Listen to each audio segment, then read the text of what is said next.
do notes. Now that you've disappointed me and ruined my day. Well, yeah, it's a brain. It's a brain comparison.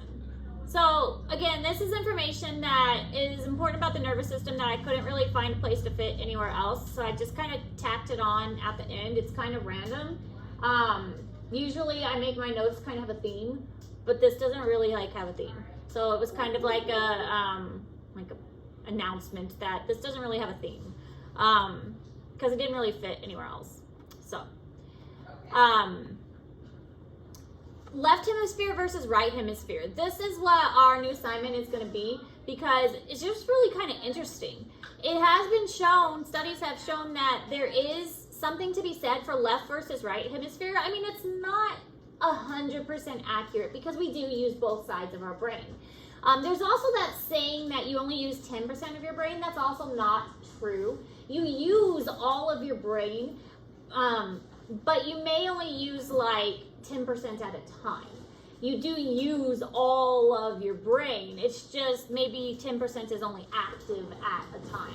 I mean, we just went over the parts of the brain and you saw that every single part of your brain has a purpose. So do you only use 10%? No, that's not true. You're using all of your brain. It just 100% of your brain may not be active 100% of the time.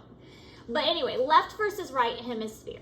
The left hemisphere is a more analytical person, a person that's problem solving. For instance, this is a great comparison, my brother and I.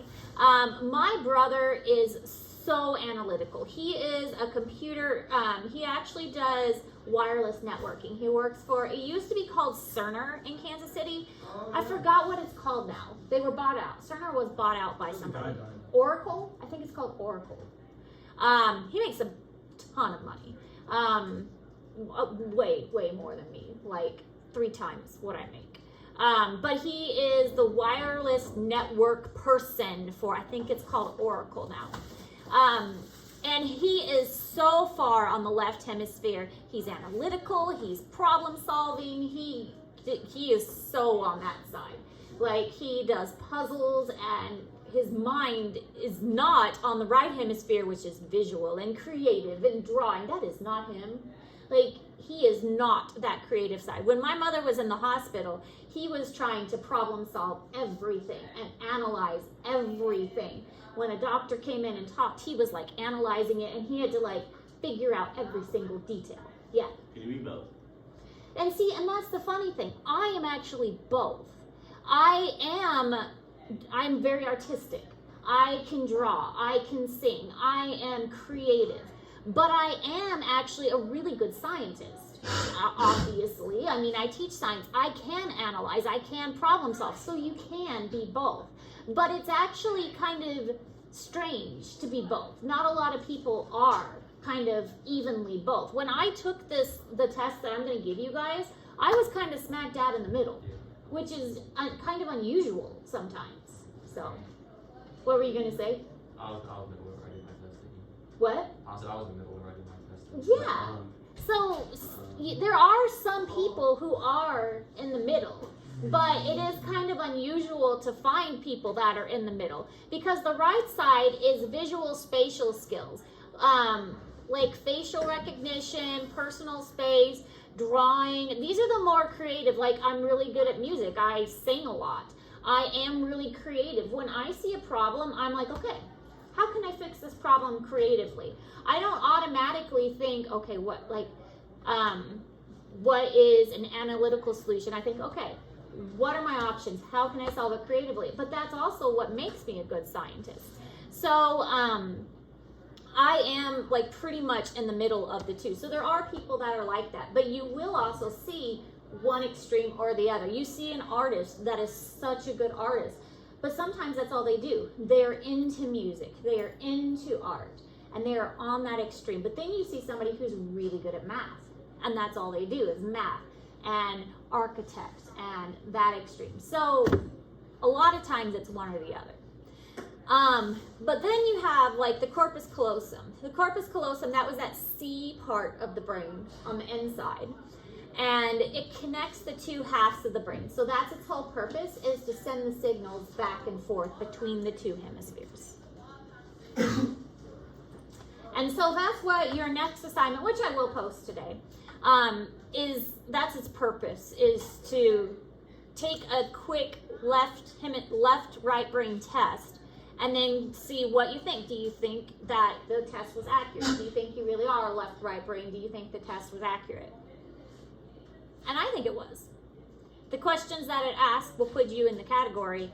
And I can't remember, I think I was slightly more right brain, but I was pretty much in the center, with maybe a little more creative.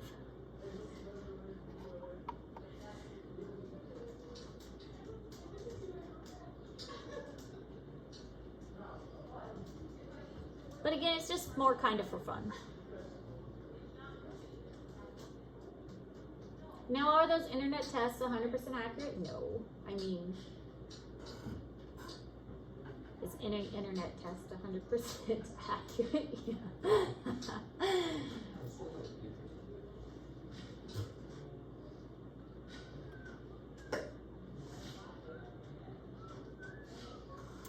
All right, so pre and post operation studies, that's how they figured this out. A brain is damaged at a certain part, and then suddenly the person's personality changes, or something about the person changes. That's how they were able to figure this out about the people. Brain damaging, brain surgeries, brain operations, selective stimulations of different parts of the left and right hemisphere. By studying after a surgery versus before the surgery and how the person changes, they've had a lot of time to look at this and do studies about this. Left hemisphere could read and verbally communicate. The right hemisphere had small linguistic capacity. So really it's the left side of the brain that has more to do with language and verbal and reading. The right hemisphere isn't quite as much with that. The right hemisphere could recognize like single words, but it's really the left part of the brain that is more with like verbal and language. Vocabulary and grammar capability of the right is far less than the left. So your left side of the brain, don't damage that if you want to be able to speak and learn your languages. That's much more important for language. So only the processes taking place in the left hemisphere could be described verbally. Hemispheric dominance is not absolute. Both sides are necessary. So it's not absolute. Like with my brother, I said he's much more left brain than right brain, but it's not absolute. I mean, he's got to have some creativity to figure out the networking of buildings and how wireless networking works. He's got to have some creativity, even though creativity is on the right side. So it's not absolutely dominant. There's got to be some crossing over between the two. But still, interesting to think about.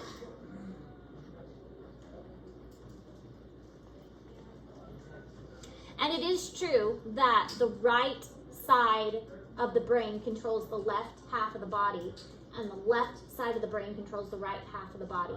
There's a pair of twins, I forgot their names, but they're conjoined twins.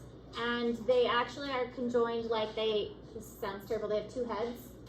And they share shoulders, they have two arms, two legs, and like one torso, but they have two heads.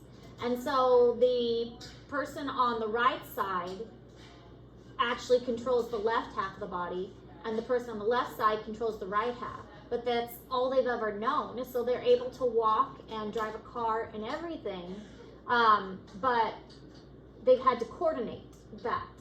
So it'd be really weird to think that, okay, I'm on this side, but the hand I operate is over here. And the coordination that's involved with that is pretty crazy. What? Pencil twins? Maybe. I think they're teachers now. Abigail and Brittany? Yes, I think that's them. But they're teachers now. And they're in their upper 20s, probably?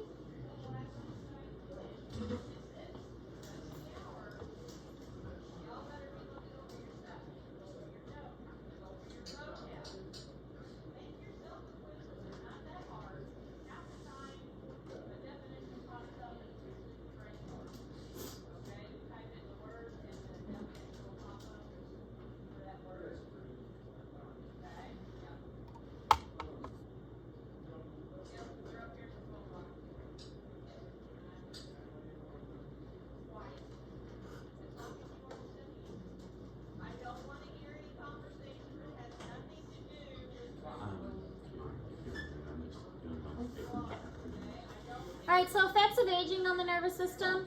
It's going to gradually decline. Your reflexes get slower. Your brain tissue gradually deteriorates.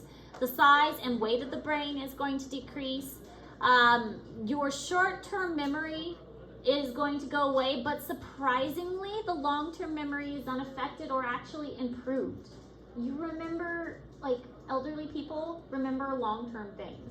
They can remember the past really well. That's why if you talk to a person who has dementia, they remember like way in the past, and they might think you're somebody else. Like they might think you are their long lost child, but they don't remember that you are their recent grandchild.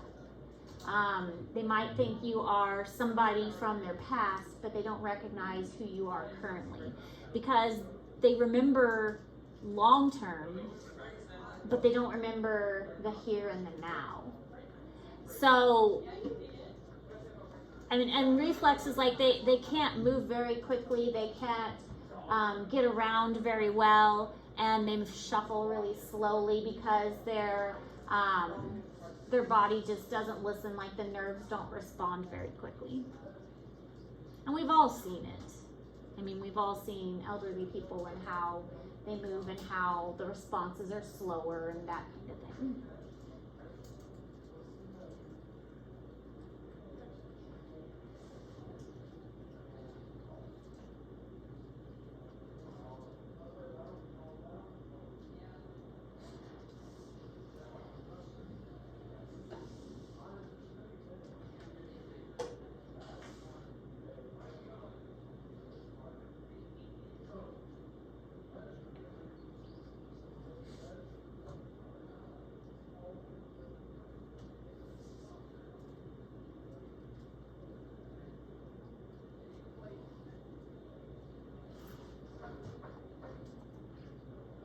So here are some other conditions. Sydenham's chorea. These are in Google Classroom, but there are other neurological conditions. So fine, disorganized, and random movements of extremities, face, and the tongue, accompanied by muscular hypotonia. Typical exaggeration of associated movements during voluntary activity. So when you're trying to control your muscles, the movements get exaggerated, like you can't help it. You try to move your arm a little bit, but you can't move your arm a little bit, you move your arm a lot instead. So it's like you can't do fine tuning of your muscles, it's the exaggerated instead. Usually recovers spontaneously in 1 to 4 months, so that's nice that it recovers spontaneously. And this is due to a lesion, and the lesion will go away. So that's why it's nice that this is a condition that thankfully clears up and recovers pretty without too much lasting damage. This one, Huntington's chorea, predominantly an autosomal dominant inherited chronic fatal disease. So if it's an autosomal disease, then that means that it is genetically inherited. And so in this case, there's nothing you can do. Anytime it's a genetic disease, there's usually not anything you can do about it. If it's like a condition where you're like injured or something, a lot of times there's ways that it can be treated. But if it's an inherited disease and it's in your genetics, unfortunately, there's not much that can be done to treat it. Onset usually 40 to 50, so at least there's a good length of life that you can have before the onset. Unfortunately, because it's in the 40s to 50s, it's past reproductive stage. So you've already reproduced before the symptoms show, so it's likely that you've already passed on this genetic trait to your offspring by the time this condition has shown up. Spasmodic movements in the onset, frequently associated with emotional disturbance. That's nice. Ultimately, your gait is going to be kind of gangly. And severe difficulty speaking, progressive dementia ensues after that. So it is unfortunate. I mean, it's good that you get to live to be 40 to 50 before it progresses, but on the other side of that, it is bad because you've unknowingly passed it on to your offspring. This one is hemobolism. This one is due to an accident, so a cerebrovascular accident. So imagine like some kind of severe cranial damage and a sudden onset, violent, writhing, involuntary movements, a wide like excursion. So in this case, this is showing like a kicking of the leg or extending of the arm, that like a jerking movement that they can't control. And because the movements are continuous and often exhausting, but will often stop during sleep, sometimes fatal due to that they can't stop the movements and they will just exhaust themselves and they use up all their energy resources. Could be controlled by medicine that stops the transmission. We talked about different kinds of medicines that stop the transmission of nerve impulses to the muscles. So that is something, or surgeries that also prevent transmissions. But this is due to like an accident that disrupts signaling to the body. All right, so that's all the notes